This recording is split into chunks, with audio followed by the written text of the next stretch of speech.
Good morning students. आज हम लोग क्लास 5 के ज्योग्राफी में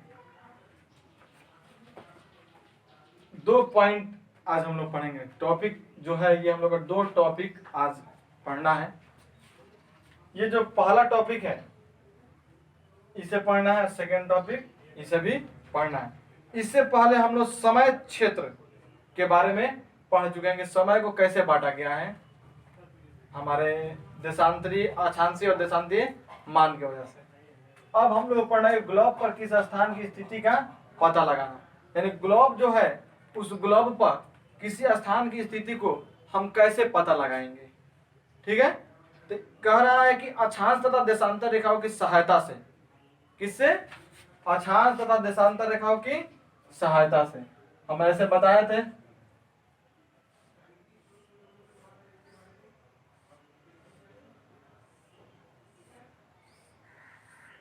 ठीक है, ऐसे इसमें अक्षांश और देशांतर रेखा है। ये आपका अक्षांश रेखा है और ये आपका देशांतर रेखा है। ठीक है, यानी कि पश्चिम से पूर्व की ओर जो रेखा खींची गई है वो आपका क्या है? पश्चिम से पूर्व की ओर जो रेखा दिख रहा है आपको, ये रेखा अक्षांश है। और उत्तर से दक्षिण की ओर जो रेखा दिख रहा है ये आपका क्या है? देशांतर रेखा है। तो कह रहा है कि अक्षांश एवं देशांतर रेखाओं की सहायता से ग्लोब अथवा मानचित्र पर दर्शाए पृथ्वी के किसी भी स्थान की सही स्थिति का पता लगाया जा सकता है। यानी कि ये जो अक्षांश और देशांतर रेखाओं का जो आप जाल देख रहे हैं, इससे हम किसी भी स्थान की सही स्थिति का पता लगा सकते हैं। हम सबसे पहले इससे पहले वाला जो वीडियो था उस वीडियो में हम लोग देखें, मैं आप लोगों को बताया कि अक्षांश और देशांतर रेखाओं को जो जाल है उसको हम लोग ग्रिड कहते हैं। और ग्रिड क्या करता है? किसी भी स्थान की सही स्थिति ज्ञात करने में सहायता करता है। तो वही बात यहाँ पर अब आया है कि अक्षांश तथा देशांतर रेखा की सहायता से ग्लोब अथवा मानचित्र पर दर्शाए पृथ्वी किसी भी स्थान की सही स्थिति का पता लगाया जा सकता है। यानी कि इससे अक्षांश और देशांतर से किसी भी स्थान की सही स्थिति का क्या लगाया जाता है? पता लगाया जाता है। उदाहरण के लिए एक दिया है कि दिल्ली 29 डिग्री उत्तर अक्षांश तथा 77 डिग्री पूर्वी देशांतर रेखाओं के कटान बिंदु पर स्थित है। ये देख रहे हैं, ये जो आप अक्षांश रेखाएं देख रहे हैं, ठीक है, और ये जो आपका देशांतर रेखा, तो ये क्या हो रहा है? अक्षांश देशांतर कट कर रहे हैं, एक दूसरे को कट कर रहे हैं ना जी। तो ये जो कटान बिंदु है, कह रहा है कि वहां पे अगर 29 डिग्री उत्तर और अक्षांश और 77 डिग्री पूर्वी देशांतर कटान बिंदु जो है उसको अगर देखेंगे तो वह स्थिति किस को दर्शाता है? दिल्ली की स्थिति को दर्शाता है। ठीक है, तो यानी कि अक्षांश और देशांतर रेखाओं का जहां कटान होता है वह कटान स्थान किसी भी स्थान की स्थिति को दर्शाता है। ठीक है, किसी भी स्थान की स्थिति को क्या करता है? दर्शाता है। अब है आपका second point and last point, अंतरराष्ट्रीय तिथि रेखा। यानी कि अंतरराष्ट्रीय तिथि रेखा क्या कह रहा है जानिए।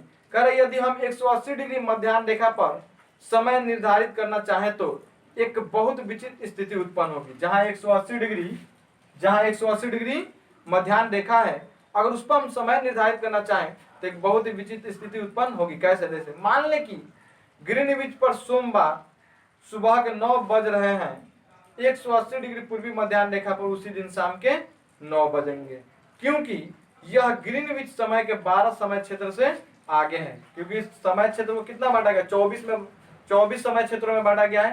तो 9 बजे अगर सुबह हो रहा है तो 9 बजे वो क्या हो जा रहा है? शाम हो जा रहा है, क्योंकि 12 समय क्षेत्रों में क्या कर दिया गया? इसको बांट दिया गया। कि इसी प्रकार 180 डिग्री पश्चिम मध्याह्न रेखा पर रविवार शाम के 9 बजे होंगे, क्योंकि यह ग्रीनविच समय के 12 समय क्षेत्र से क्या है? पीछे है। लेकिन 180 डिग्री पूर्व तथा 180 डिग्री पश्चिम मध्याह्न रेखा वास्तव में एक ही रेखा है।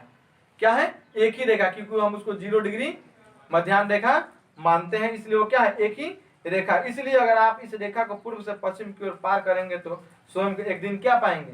पीछे पाएंगे। इसी प्रकार अगर हम इसे पश्चिम से पूर्व की ओर पार करेंगे तो एक दिन पूरा क्या कर देंगे, खो देंगे, यानी कि एक दिन हमारा क्या हो जाएगा, खत्म हो जाएगा।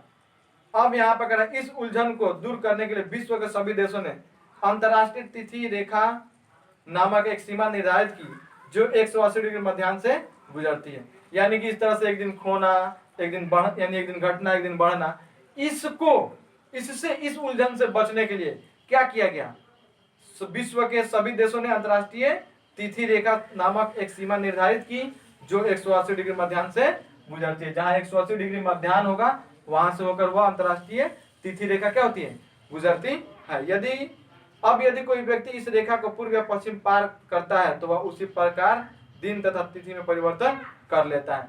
पूर्व में जाएगा तो एक दिन बढ़ जाएगा, पश्चिम में आएगा तो एक दिन क्या हो जाएगा, घट जाएगा।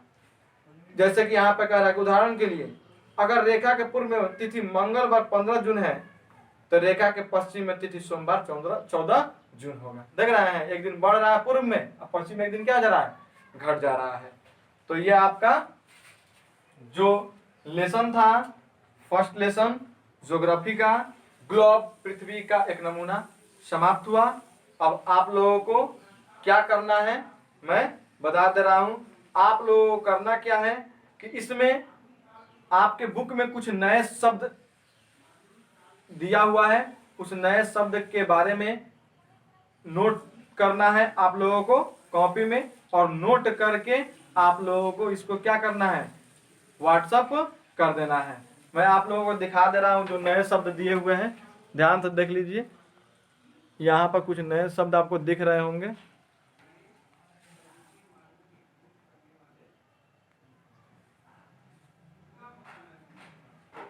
दिख रहा है नए शब्द, काल्पनिक रेखा है, गोलार्ध, समांतर रेखा है, स्थानीय समय, मानक समय, अंतर्राष्ट्रीय तिथि रेखा। इसको नोट कर लेना है आपको और व्हाट्सएप कर देना है, ठीक है।